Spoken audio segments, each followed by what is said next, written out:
দুনিয়ার বুকে পানির সমুদ্রের অভাব নেই আর আমার গে চাপাই নবাবগঞ্জের বুকে আমের সমুদ্রের অভাব নেই। বুঝতে রাখেন কিনা, মানে আমার গে চাপাই নবাবগঞ্জের কানসাট হলো আমের সমুদ্র, মানে আমার ভাষায় এটা আমের সমুদ্র। মানে এমন কোনো আম নেই যে এই চাপাই নবাবগঞ্জের কানসাটে নেই রে ভাই।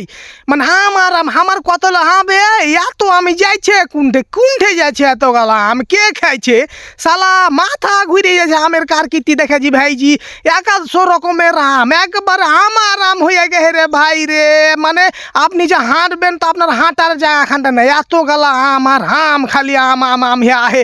ওরে বাপরে বাপ, লাল টুকটুকে আম, ওরে বাপরে গোলগাল হে আহে রে ভাই রে। দেখেন আমগুলা কত চিকিলিকা হে আহে, বাপরে বাপ দেখাই জি লালাইছে, মনে হয়েছে ধৈরা কামড় মেরে দি। আর দেখেন এগুলা হলো যে ফজলি আম, বুঝতেন কি না, মানে ফজলি আমের কালারটাও দেখতে এত সুন্দর, মানে প্রেমে পড়ে যাবে আমের কালার দেখে। এই যে এগুলা হলো 12 ভাতারি না কি কহে আমরুপালি না ই এলা হাঁড়ি ভাঙা আম, বুঝতেন কিনা, মানে আম আর আম, এটা প্যাকের আম বেচা কিনা চলছে। চারিদিকে খালি আম আর আম, মনে হয়েছে রে ভাই আমের সমুদ্রতে ঢুকে গেই। মানে কানসাট বাজার বুঝতে পারেন, মানে বাংলাদেশের ভিতরে টপ একটা বাজার। মানে এখানে আসলে আপনি আমের ভিতরে হারিয়ে যাবেন, আপনাকে ঢুড়েই পাওয়া যাবে না। হ্যাঁ দেখেন বিশাল বড় বাজার, আমার আম জাম একটাও নেই।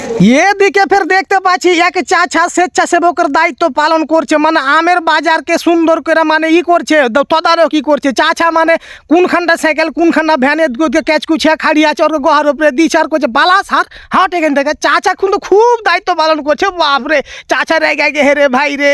মানে খুব সুশৃঙ্খলভাবে বাজারটা তদারকি চলছে। তবে মাঝে মাঝে দেখছি জায়গাতে ট্যাক্স লিছে, এটা কিসের লেগে লিছে আর মাথায় ঢুকে না। তো এদিকে বাজার থেকে বাড়িয়ে দেখছি যে কানসাট ফিল্ডে বেলে মেলা হয়ে গেছে একদিনকে লেগে। তো এক চাচা দোকানে বসে বসে কুনি ঠোকরেছে আর কুনি কেটে চলে যাচ্ছে রে।